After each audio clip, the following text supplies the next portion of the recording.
Okay, so today we're going to be doing a low-key bookstore vlog type video. Basically, I went book shopping and I took a little bit of B-roll while I was in the shops, and then we're gonna do a haul together at the end. That's about as extensive as I'm capable of getting. There are probably a few skills that I could claim to have, but aesthetic, really calming, visually pleasing vlog type videos that typically these things are would not make the list for me. So set your expectations low. But I did do a little bit of B-roll in the bookstores that I went to, and I'll show you those. So I'll show you going to the bookstores. I went to 3 different bookstores, so I'll show you those first, and then we'll come back and we'll talk about what books I actually brought home.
Bookstore I went to was Books A Million or Bookland.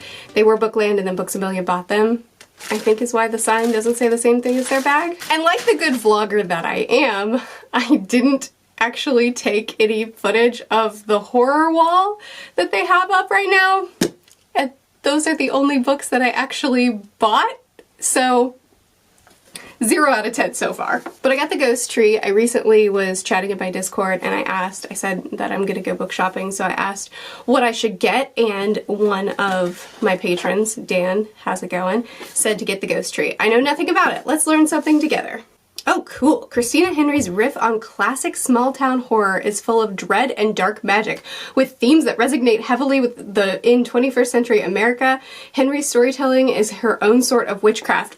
Okay, Dan knows me. So I either just put out a video or I'm just about to put out a video where I read 2 classic horror books, both of which were ghost stories, both of which were hauntings, and I loved them so much, and the reason that I wanted more horror books is because I've enjoyed the horrors that I picked up so much, but I want to pick up a couple of modern ones because I feel like I tend to lean more toward classic, but I haven't had a lot of modern ghost stories. And the next book, spoilers, that I picked up is a haunted house ghost story type thing, which is why I picked it up. And the Ghost Tree I just got because Dan said, get this. Not because I knew anything about it. I didn't even read the description. But it's a small town horror. What?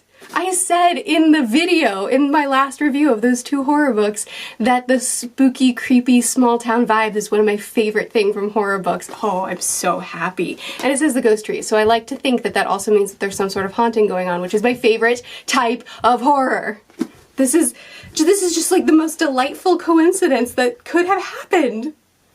We'll be reading this immediately. The other one I got is The Haunting of Ashburn House, which, oh no. Oh no! Oh no, this is by an author that I read a book of hers already and I didn't like it. Well, I did say that I'd try another one of hers, so alright. See, it's not my fault. There was a sticker right here that covered up her name and I didn't notice. It's my fault. I could have just paid attention. I can't find the book, the other book that I was talking about, but there's a picture of it. But anyway, this just looked really good. It said, there's something wrong with Ashburn House. Everyone knows about Ashburn House. They whisper about its old owner. They whispered that its old owner went mad and restless ghosts still walk the halls. That's how far I read before I quit reading because I like going into books not knowing much about them. But old haunted house ghosts. What are the odds that I mean, I got this from the horror section, so I guess it's not that shocking. Next bookstore I went to is the local comic book store. I got Mermaid Saga, which I've never heard of before, but it's a mermaid manga. I think it's a series of short stories. Anyway, you should never flip through manga, probably. I don't really know the rules, but that seems like a pretty straightforward one because it's so visual. But I did, and it looks like this is going to be a dark version of mermaids, which if you don't know, is the version that I like. So excited about both of these. This is all there is in the collection, so it'll be really quick to get through, and I have a feeling I will be very happy. And the last bookstore that I went to is actually the first one because I went to this bookstore a couple of weeks ago. But anyway, a couple of weeks ago we went out of town and we went to a bookstore that's like an hour away from where we live. And I got The Haunting of Hill House, which I've actually already read and reviewed. This is the video that I was talking about with the horror books that I just read that I was obsessed over. This review either went up last week or is going up this week. I don't know my own schedule, but I've already read it. I've already filmed the review. I loved it so much. It's a new favorite. I want to read as much Shirley Jackson as possible, which is actually why I went to the bookstore today, because I was looking for Shirley Jackson, but they didn't have any Shirley Jackson in the bookstore in my hometown. What even is that? But that's okay, because I got some other books. But I'm gonna pick up some more Shirley Jackson soon. And the last book in this haul is The Secret History by Donna Tartt, which I've already mentioned in a video that I recently picked this up. I read The Maidens recently, which was a thriller, and it was pitched as dark academia, so I googled what dark academia is and then decided that's a genre I would probably love. Then I hated The Maidens, but I don't think it's dark academia's fault. So I googled what's the most popular dark academia books, and this one popped up, and I've heard good things about it in the past, so I got it, and I'm really excited to read it. I'll probably be reading it probably in November, I would think. Okay, these are the books that I picked up in my bookstore goings. I hope you enjoyed this little video, and I will probably be reading all of these very soon, except for this one because I already read it. Be sure to chat with me in the comments if you've read any of these or if you're going to pick any of them up. I post videos every Tuesday through Friday. I'll see you again soon. Bye.